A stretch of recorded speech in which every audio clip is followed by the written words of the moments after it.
They believed, and now there's a lot for Americans to celebrate the women's soccer team winning the World Cup.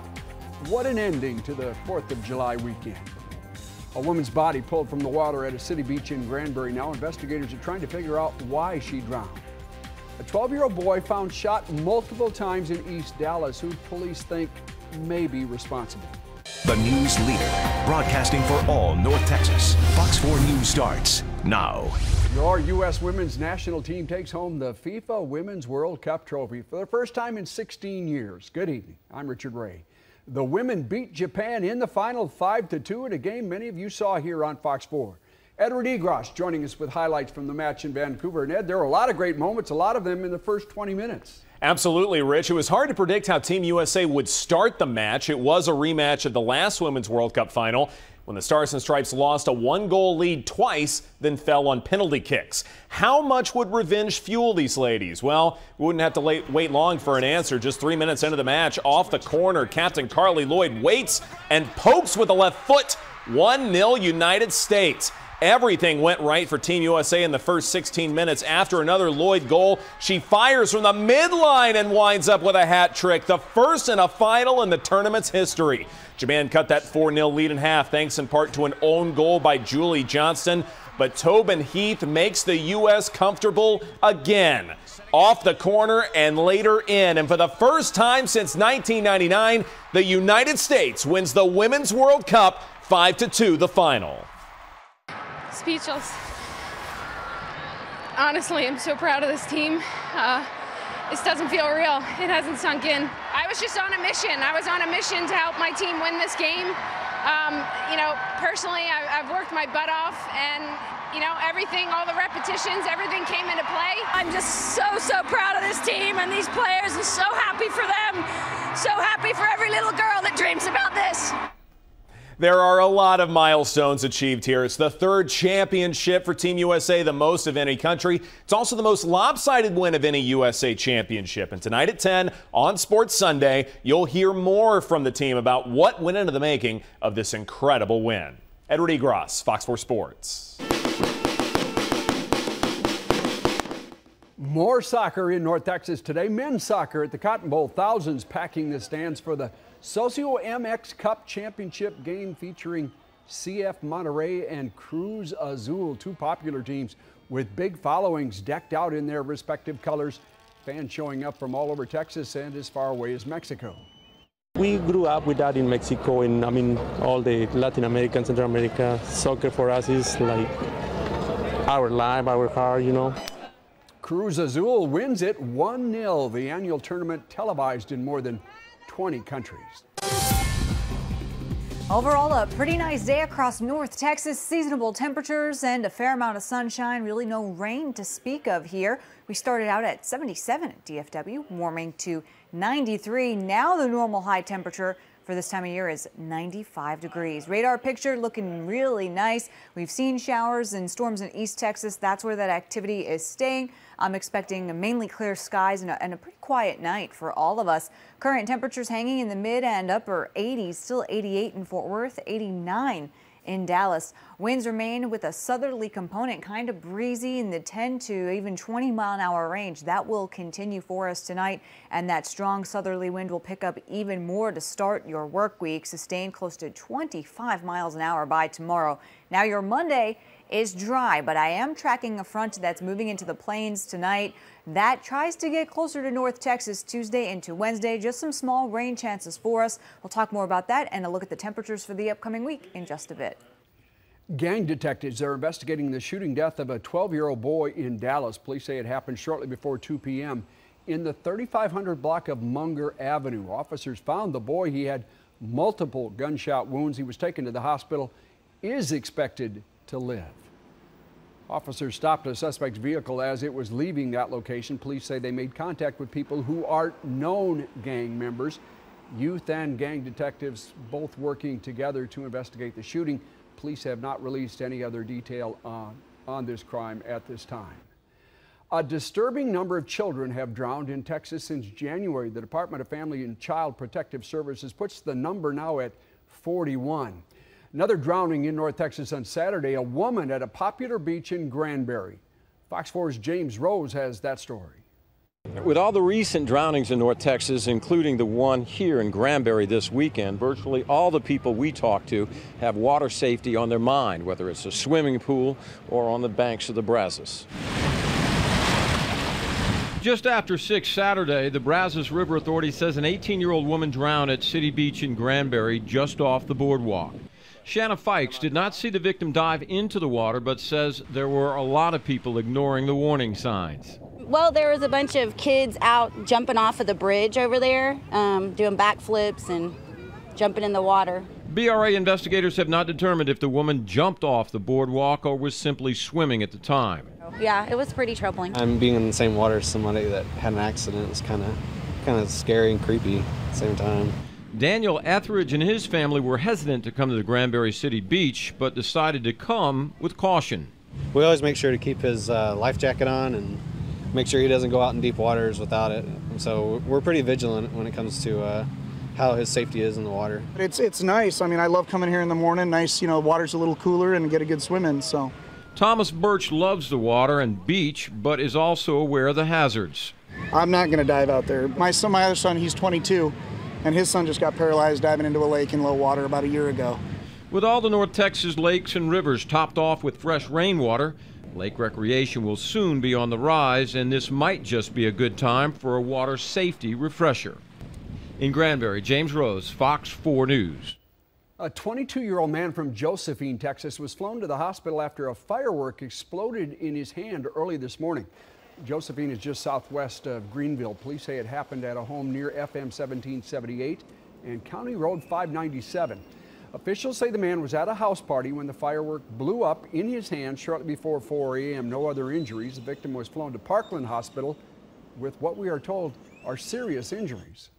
Fireworks were responsible for a lot of emergency calls on the 4th of July. Fort Worth Fire Department working more than 1,000 fireworks-related calls yesterday, and that's more than 3 times the number of calls it typically handles in a 24-hour period. But fireworks were not responsible, we're told, for any fires in Fort Worth. We checked with Dallas Fire Rescue as well. DFR working 45 fire calls over a 12-hour period. Not clear how many of those were fireworks related, but DFR says that is higher than its usual volume of calls. Dallas Fire Rescue also sent us these photos of fireworks that its crews confiscated on Saturday. Fire investigators and police officers collecting over 1,000 pounds of fireworks and issuing 2 citations. Fireworks are banned within city limits. A firefighter was injured overnight while battling a fire in Pelican Bay. That's near Azle. Officials say it happened after midnight Sunday in the 1600 block of Coral Road. One firefighter was taken to a nearby hospital for heat exhaustion. The firefighter's condition not known, but his injuries are said to be non-life-threatening. Investigators believe that fire was started by fireworks. Dallas firefighters put out a house fire in the 500 block of South Clinton Avenue in North Oak Cliff. That happened about 4:15 this morning. Firefighters say they arrived to find the flames and the smoke billowing from the back of the house. It was quickly contained. No one was hurt. Cause of the fire still being investigated.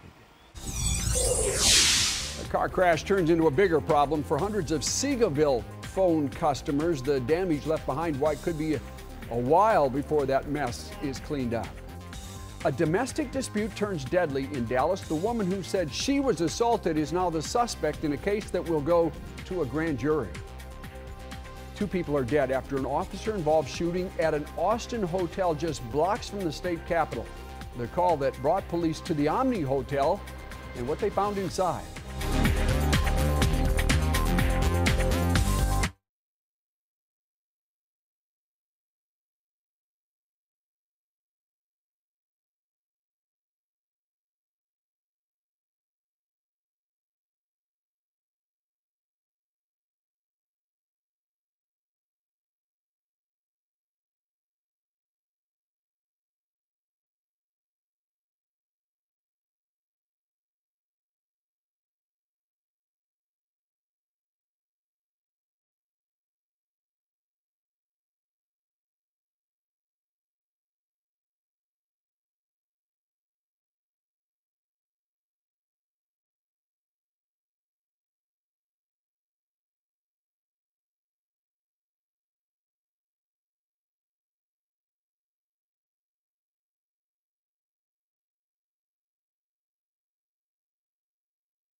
The traffic accident early this morning in Seagoville knocked out phone and internet service to a few hundred residents and several city buildings. Police say an AT&T terminal box was damaged by a vehicle in the 700 block of Highway 175 Service Road. The box serviced about 700 customers. It also provided service for city buildings, including the police department, City Hall, and the library. City officials say 911 calls are still being answered. We do have what we call a rollover, and for our 911 system, that if we get overwhelmed with 911 calls, it automatically rolls over to our backup agency, which anytime we have any type of outage or any type of situation, it automatically does it. Seagoville police have increased patrols in the city. AT&T said it could take several days before that service is fully restored. A woman died this afternoon after being run over in a domestic dispute near Love Field. Police say the 32-year-old suspect was being assaulted in the 2400 block of Burbank Street. Investigators say she tried to leave by getting in her car and driving away. As she was doing so, officers say another woman walked to her driver's side, continued the argument. Officers say the driver then ran over that woman and she was pronounced dead at the scene. The driver faces a possible charge of criminal negligent homicide. Dallas police say a 21-year-old man was shot and killed Saturday afternoon while driving in his car. It happened about 5:20 in the Pleasant Grove area. Police say Jake Vion Hatley was shot to death by someone in a tan or a gold Mercury Grand Marquis. Crime Stoppers offering a reward of up to $5,000 for information that leads to an arrest. 3 people are dead after 2 early morning officer-involved shootings in Austin. Austin police responded to 2 different locations within a 9-mile radius, one of them in a North Austin neighborhood, the other at a downtown hotel, the Omni. Fox's Jennifer Kendall has more. A difficult day for the Austin Police Department. It's a difficult day for our officers. A frantic call just before 5 a.m. from the Omni Hotel. There was a male in the lobby who was walking around with a gun. Within 2 minutes, the caller told dispatchers to send an ambulance because there was a victim. We have no information to show that this was anything other than a random event, that this victim was a person who just walked into the hotel lobby and had his life taken. We have no indication that this was anything other than that. Police arrived to a chaotic scene. This individual was inside the Omni Hotel with a rifle. He shot and killed one person that is down in the lobby of the Omni Hotel. He then fired multiple shots inside the Omni, both around the hotel and at the officers that responded to the scene. Officers fired back, killing the suspect. Once we got into the elevator, there was a woman and a young kid, and she said it sounded like fireworks, but then we were told that someone had gotten shot in the lobby. Hotel guests say they never imagined waking up so close to a crime scene Sunday morning.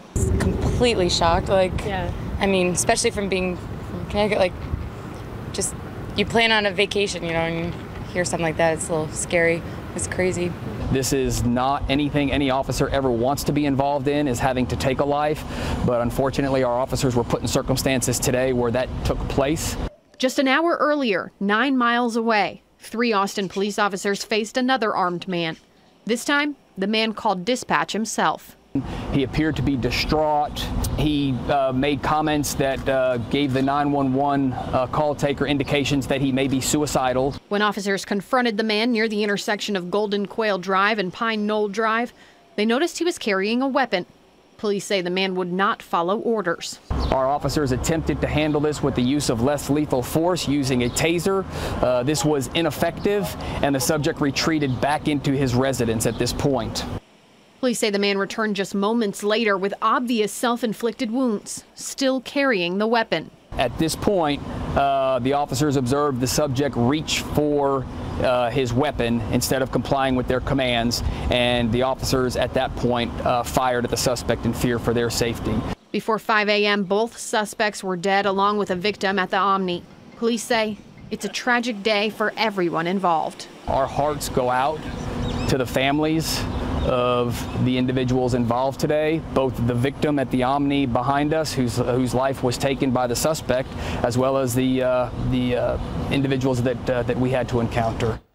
The officer who shot the suspect at the Omni, as well as all 3 officers who shot the man in North Austin, are now on administrative duty while an investigation is conducted. The Omni Hotel is open to guests at this point, although they are asking everyone to enter and exit through a garage while they work to clean up the lobby. Fire at a chemical plant near Houston lit up the sky last night. That fire reported about 9 p.m. at the Flowchem facility. The company produces chemicals used to refine oil and other liquids. A temporary shelter was set up for people living near the burning plant. The Harris County Fire Marshal's office investigating what started the fire. There are no injuries. Evacuees were allowed to return to their homes early this morning. An American Airlines manager and Arlington native arrested in an undercover child sex sting is scheduled to be in court this week. 55-year-old Ray Howland was arrested last week on several charges, including criminal attempt to commit rape of a child. Investigators say he arranged to have sex with a woman and her 10-year-old girl, but the woman was actually an undercover agent. Howland is being held in a $150,000 bond in Pennsylvania, where he was arrested on June 29th. He is due in court on Tuesday. Escape prisoner David Sweat was released from a hospital in New York. He's now back in prison. Sweat was transferred early this morning. The 35-year-old was one of 2 inmates who escaped from the Clinton Correctional Facility in upstate New York on June 6th. He was shot twice by a state police sergeant after 22 days on the run. His accomplice, Richard Matt, was shot to death by a federal agent. Some Republicans blasting Donald Trump now over his comments on immigrants from Mexico. Jeb Bush, he called it offensive, but Ted Cruz defends Trump. That's still ahead. And the Dallas football team winning in the playoffs, but these players are women. Coming up, you're going to meet a couple of them. That's in the Now.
The United States won the Women's World Cup tonight, and it was a huge draw here in Dallas as North Texas soccer fans gathered to cheer on the team for a title in the final. Fox 4's Zahid Arab is at the Granada Theater with more on that. Hi, Zahid. Hey, Rich, more than 400 people packed the Granada Theater tonight to watch Team USA versus Japan Part 2.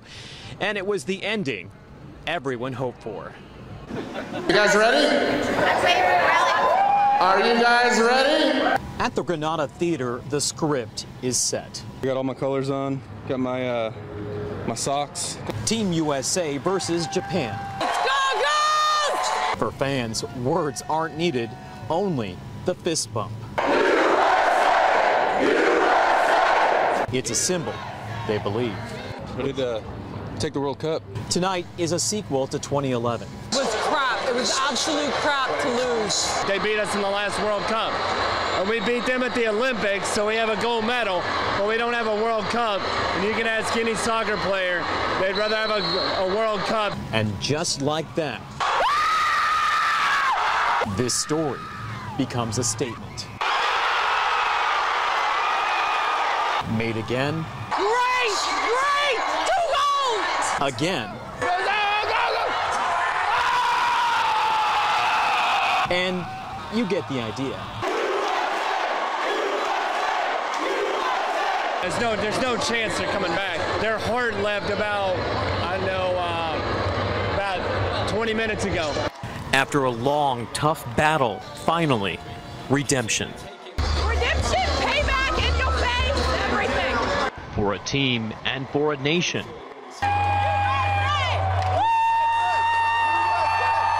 With an exclamation. Now, after the trophy presentation, some of the crowd was still so hyped up from the win that they actually got outside the theater and started walking down Greenville Avenue, waving the American flag and chanting Team Go USA. You know, Rich, I've got a good suspicion that a lot of people here tonight may not have a voice tomorrow morning. I think you're right. It was a World Cup whooping. Thank you, Zahid.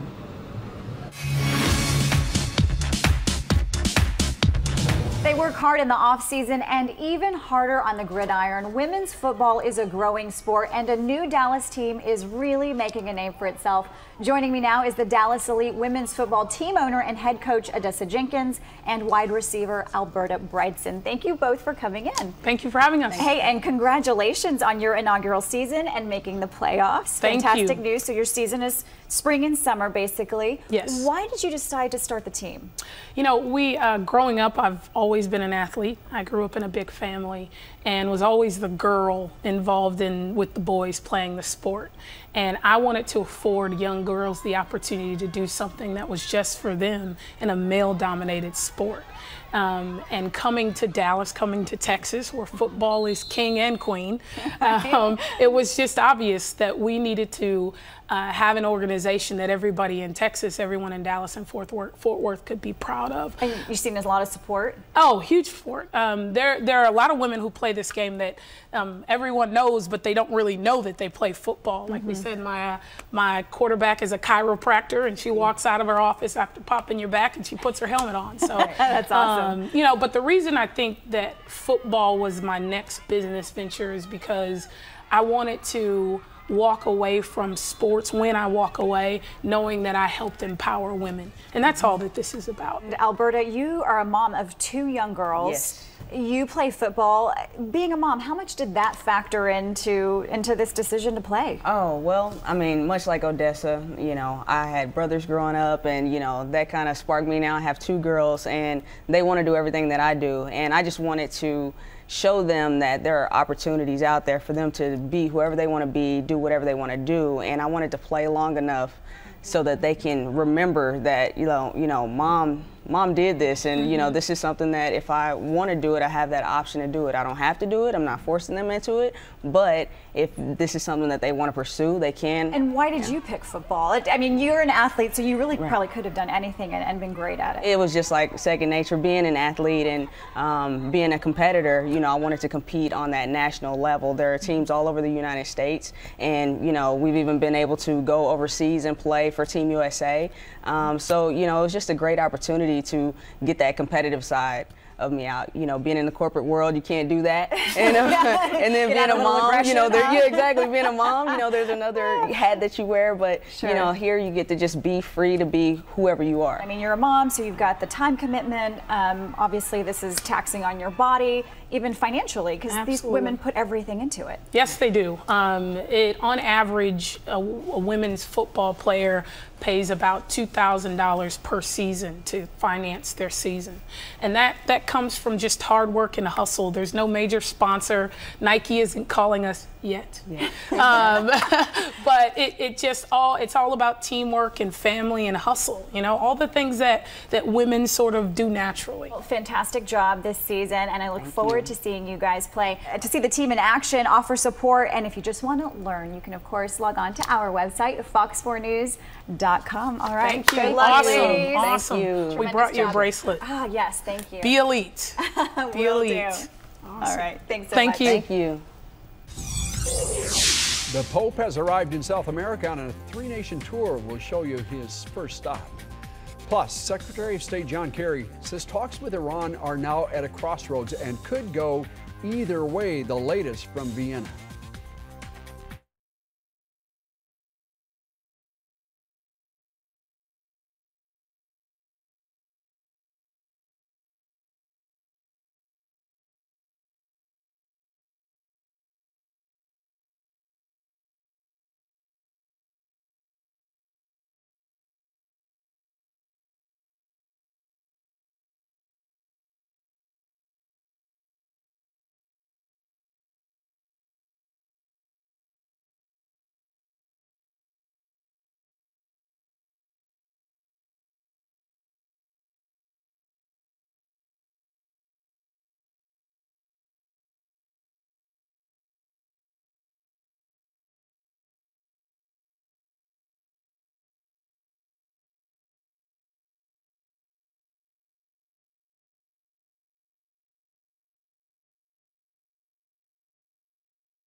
The United States and Iran are in deep negotiations now over whether a nuclear deal can be reached before a self-imposed deadline. That's just a few days away now. Negotiators for the U.S. and Iran and 5 other world powers are all trying to finalize an accord. The current deal under discussion would see Iran receiving phased-in sanctions relief in exchange for intrusive nuclear inspections.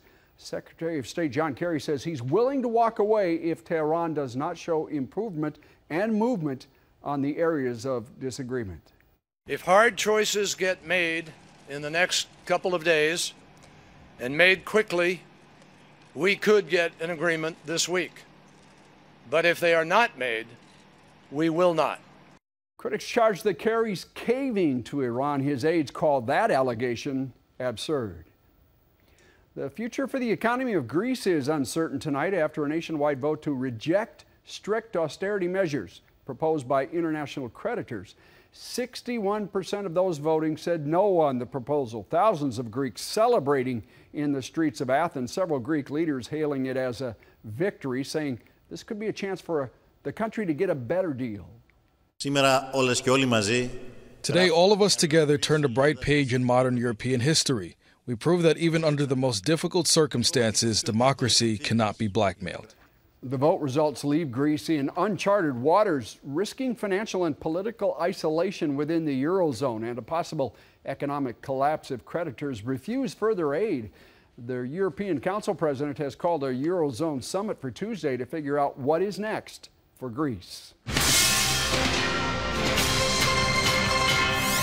been a busy weekend for presidential candidates. Donald Trump now taking fire from some fellow Republicans over his comments on immigrants from Mexico. Jeb Bush says he found them personally offensive, but Texas Senator Ted Cruz defended Trump's stand on immigration. Kristen Fisher has more from Washington.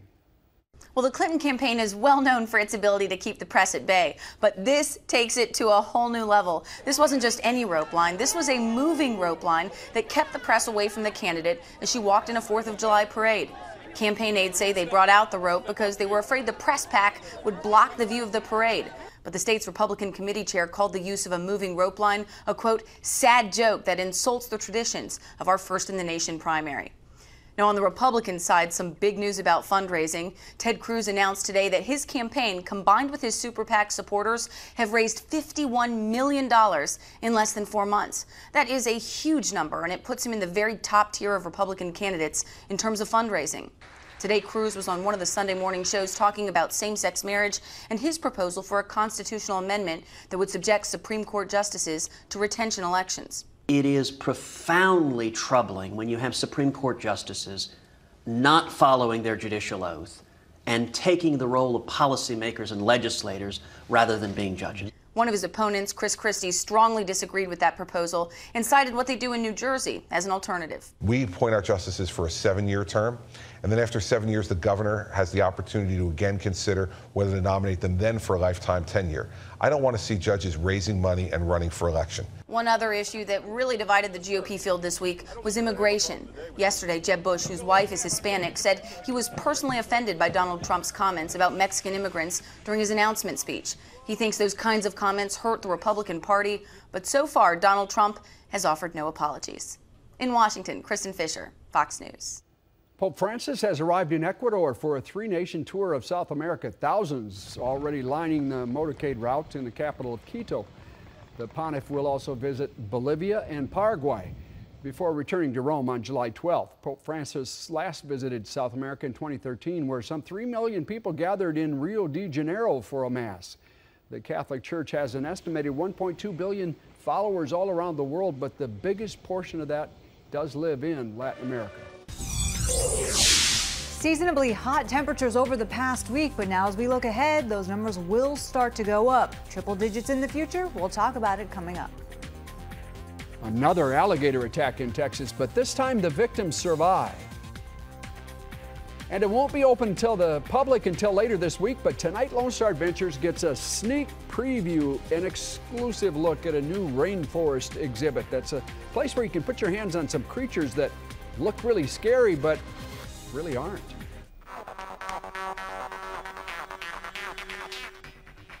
I'm Edward Egros in for Mike Ducey. Later tonight on Sports Sunday, a recap of the most dominant performance by Team USA in Women's World Cup history. You'll hear from the ladies about their hot start and earning their first championship in 16 years, and we'll take you to possibly the most boisterous watch party in the Metroplex and hear how proud they are of Carly Lloyd, Abby Wambach and company. In Open Mic, Adam Hochfelder, editor of Dave Campbell's Texas Football Magazine, discusses why Texas and Texas A&M need to get over it and renew the rivalry. Also tonight. Whoever talks to the referee. Let's go. We don't do this for Coach Corey. Get the rebound. Get the rebound. A young man gets to pursue his dream of coaching basketball. The inspirational story of Coach Corey tonight at 10 on Sports Sunday.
A popular year-round attraction in the Mid-Cities is about to open a big new rainforest exhibit, one that Lone Star Adventures got a sneak preview of last week. It's a place that will allow visitors to get their hands on some pretty scary looking but surprisingly friendly creatures. We're headed to Grapevine Mills Mall and Sea Life Grapevine Aquarium.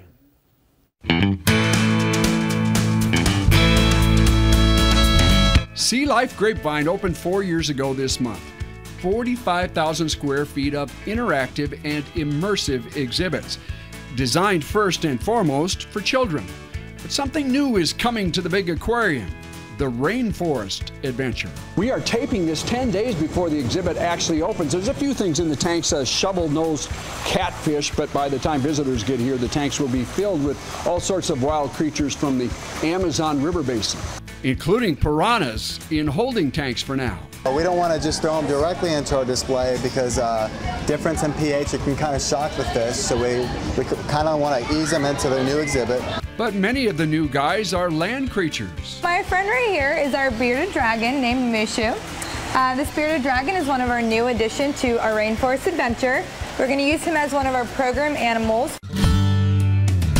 This is actually going to be a fully immersive hands-on experience. We have a lot of different exhibits where you can actually pop up inside of the tanks. You see our animals up close. Snakes, a tiny tomato frog, another reptile called a skink. We're going to have a few opportunities throughout the day where our education staff is actually going to be stationed with different animals, and you're going to have the ability to touch one and just kind of feel exactly what they feel like. It's very awesome. Going to be a great experience for the kids. All sorts of creatures that look fearsome but really aren't. I'm going to keep them close to you, so kind of hold them tight and bring them close to your chest. Oh, he likes to be on the chest here? Or like close to your chest. Oh, he might just go on your shoulder. There you go. Okay. There you go. I think he's happy. He's happy. And if he's not happy, he would actually puff up his beard. That's why they call it a bearded dragon. Most of the new program animals are former pets, abandoned and rescued, eventually making it here to Sea Life. He's such a dinosaur. Sure to be a hit is this big guy, an Argentine black and white tegu lizard, found wandering in Flower Mound and turned over to the Humane Society there. They held on to him for a few weeks to see if anyone claimed him. Nobody did. Unfortunately, they called us to see if we are interested, and of course we were.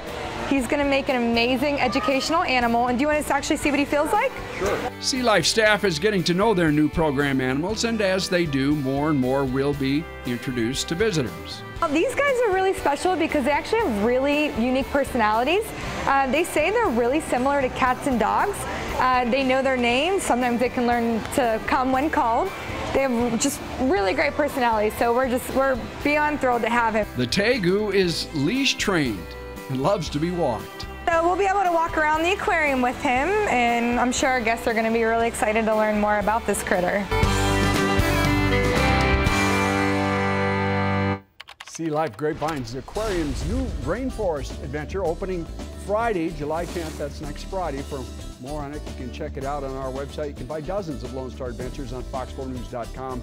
Click on News, find the Lone Star tab, bookmark, and visit often. All right, finding one of those walking around in Flower Mound, that would be a little scary, but that's a really neat exhibit. It's going to be great for kids. Yeah, and you caught that. Most of their program animals were abandoned pets of some kind or another. It's a learning experience. Yeah. They've got a good Happy home, ending.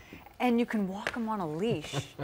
That right there, pretty amazing. It was a good day to take out your pet, walk on a leash today, right? Amazing weather today, this weekend. Not bad. A lot of us were completely dry today compared to yesterday where we had some rain in the afternoon and evening hours, and temperatures were pretty seasonable, but a few of us did get above that normal 94, 95 degree mark. 97 from Jeremy Stevens in Denton, 94 Jenny Winterberg in Keller, 92 for Weatherford, 96 today from Albert Lawrence and Granbury. And currently, we're generally in the 80s. Bowie has not been producing correct temperatures for the past day or so, so ignore that one. But 84 in Denton, 85 in McKinney, 89 for Dallas and 88 in Fort Worth, and even 85 in Terrell. So a pretty good overall mild, pretty typical for this time of year. What has been throughout the day continues tonight. The wind, it remains out of the south, generally south-southeast, 10 to 15 miles an hour. Could even have gusts a little bit higher than that. We have for much of the day. So that strong southerly breeze is going to be here with us for at least a couple of days to start the work week. But so will this, a quiet radar picture for tonight. Also going into your Monday, we've seen some showers in East Texas. Not a whole lot happening here, especially compared to previous days. Just no pieces of energy moving through, which is why it was so quiet for all of North Texas today, and that's why it'll be quiet tomorrow as well. But notice I said just tomorrow. By Tuesday, here comes our next system, this front producing some strong thunderstorms through portions of the plains tonight. Now, this time of year, it's very hard to get a cold front to move through North Texas. I do think it's going to stall just to our north. Now, it really all depends on where this actually goes. The closer it gets to us, the better our rain chances will be Tuesday and Wednesday. At this point in time, about 10 to 20% chance is what I'm expecting for the Metroplex. The farther north and west you live, the higher your rain chances for showers and thunderstorms, not necessarily a big severe weather threat. And then that front will actually lift northward by Thursday. High pressure from the southeastern states heads in this direction, and that just means sunshine and heat. That is when you'll notice temperatures starting to climb, not just mid-90s, but even some upper 90s as we head toward the end of the work week. Areas west of the I-35 corridor, that's where I think we could see some 100-degree marks for both Saturday and Sunday. But for us here around the Metroplex, Dallas and Fort Worth, pretty mild 70s, mid and upper 70s to start your morning. We'll see some clouds early on, but as the day goes on, partly to mostly sunny skies, looking pretty good, keeping your forecast dry with those high temperatures back into the mid-90s. And of course, once you factor in the humidity, it's going to feel a little warmer than that. Tuesday starts out pretty similar, but notice what models are doing. That front stays to our north. The bulk of the rain is going to be into parts of Oklahoma and even along the Red River and then back towards Wichita Falls. Not a whole lot going on for the first part of Tuesday. We'll have to continue to watch this as it develops going into Tuesday afternoon and Tuesday night. But I do think the better rain chances will be north and west for Tuesday, and that'll also hold on for your Wednesday as well. All right, here's a look at your planner through the overnight and heading into tomorrow. That south wind will be sustained up to 25 miles an hour. Hold on to your hats. 94 in the afternoon hour. That will be the high temperature for the day. And here are the next 7 days for you with your AccuWeather 411 forecast. More clouds and those smaller rain chances will lower our high temperatures just a couple of degrees. But once we have that high pressure move in starting Thursday, the sunshine takes over and so will the heat. We are expecting highs in the mid and upper 90s starting Friday through next weekend. Thanks, Allie. A FEMA Mobile Disaster Recovery Center will be in the city of Carrollton this week. Workers will be talking with residents about property damage and loss from recent flooding. The mobile center will be set up in the first floor lobby of the City Hall. It will be open Tuesday and Wednesday from 10 a.m. to 7 p.m. In Coppell, FEMA workers will be set up at Fire Station number 3 on Parkway Boulevard. They'll be open Friday from 10 a.m. to 10 p.m., Saturday from 9 a.m. to 6 p.m. In Dallas, workers will be at the Walnut Hill Recreation Center. They'll be open Thursday from 10 a.m. to 7 p.m. Then again on Friday from 2 p.m.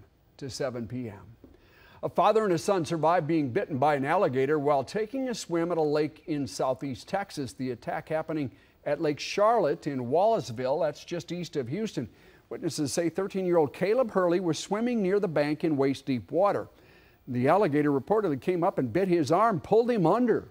Hurley's father got in the water to save the boy. The gator let go of the boy, but immediately bit down on the father's leg. To me, the only thing it felt like just like I told everybody else, like a sledgehammer or a bunch of needles. Like somebody laid my leg over and hit it with a 20-pound sledgehammer. That was the intense pain that hit. The father and the son were both flown to the hospital for treatment. Wildlife officials say because of recent heavy storms and flooding, alligators have been displaced and many pop up in places where you normally would not find them. A young actress from North Texas getting big in Hollywood and starring now in a new show on Fox. You're going to meet her straight ahead.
A young actress from North Texas is building a name for herself in movies and in television.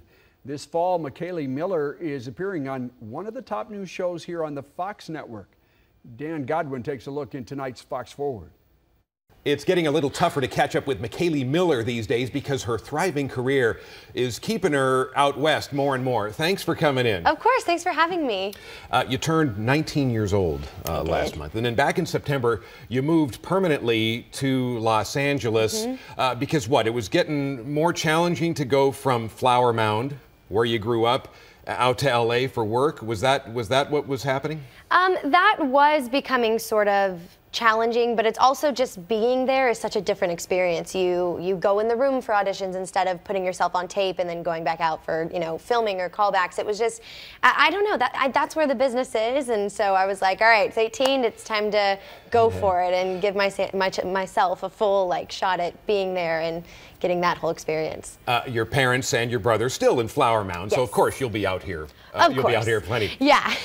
Okay, one of the major new offerings on the Fox network this fall is a program called Scream Queens from much of the same creative team as Glee. McKaylee has a recurring role on this program.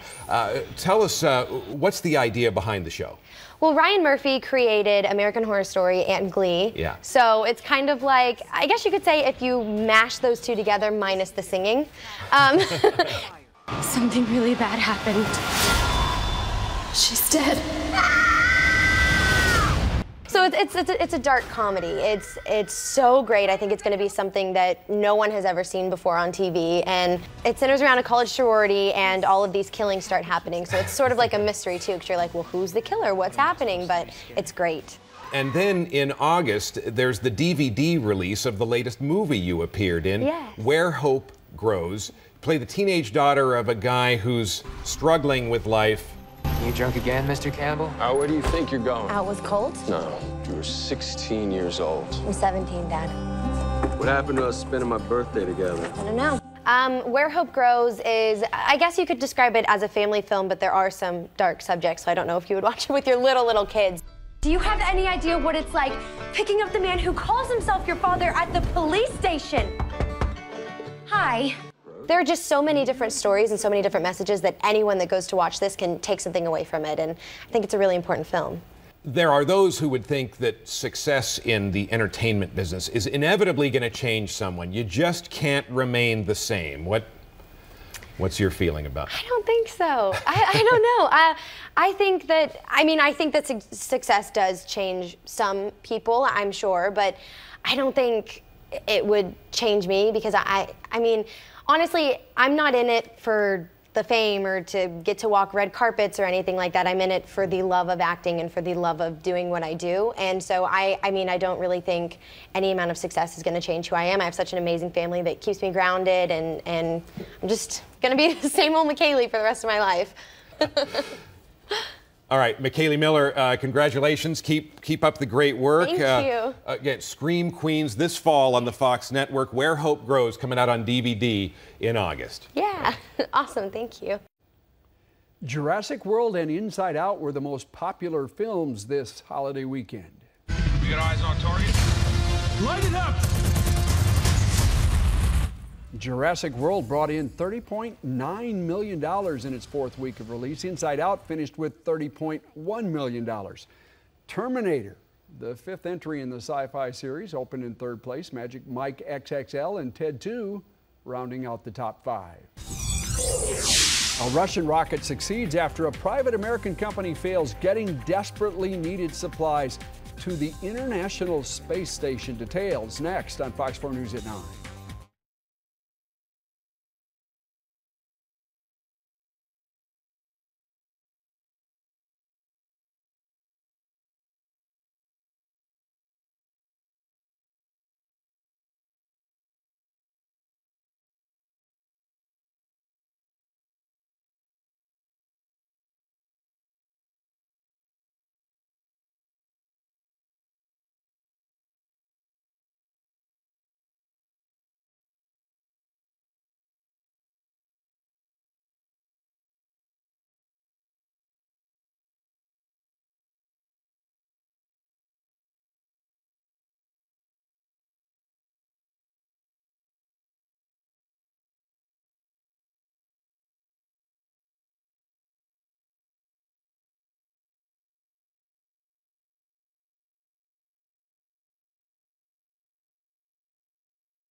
Mission accomplished overnight in space. A cargo ship launched by a Russian rocket last week successfully docked at the International Space Station early this morning.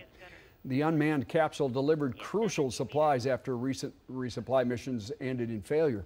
Just a week ago today, an unmanned rocket broke apart shortly after liftoff. It was launched by a private American company, SpaceX.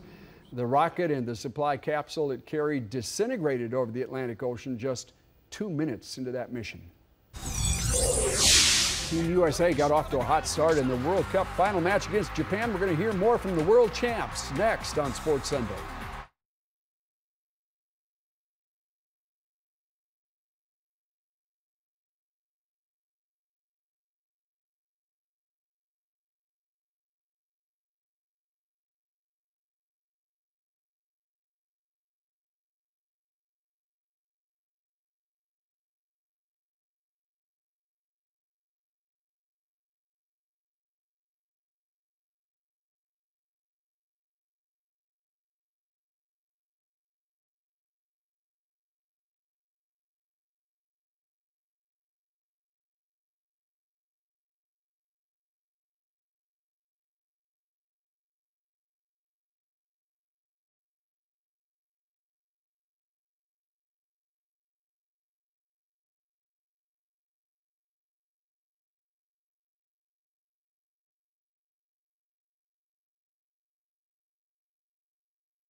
An 18-year-old woman drowned at a popular beach in Granbury Saturday night. That's one of tonight's top stories. Officials say it happened at City Beach just off the boardwalk. Investigators have not determined if the woman jumped off the boardwalk or was simply swimming. A disturbing number of young people have drowned in Texas since January. The Department of Family and Child Protective Services puts the number now at 41. Gang detectives are investigating the shooting of a 12-year-old boy in Dallas. Police say it happened shortly before 2 in the 3500 block of Munger Avenue. Officers found the boy. He had multiple gunshot wounds and was taken to the hospital, but he's expected to live. Officers stopped the suspect's vehicle as it was leaving. Police say they questioned known gang members about that shooting. Plenty of heat and humidity for the upcoming week. Small rain chances Tuesday and Wednesday, and by next weekend, we will be getting oh so close to that triple-digit mark. Mid and upper 90s around Dallas and Fort Worth, but lots of sunshine will be in our forecast. Tomorrow morning at Good Day, 4-time Grammy-nominated R&B singer Tyrese Gibson, plus audition prep classes with the Dallas Mavericks dancers, and they're going to be making cupcakes with Society Bakery. That's getting your Good Day started here from 4:30 to 9, only on Fox 4. Stay right there. Sports Sunday's up next. The following Fox 4 Sports presentation is brought to you by Clay Cooley Automotive.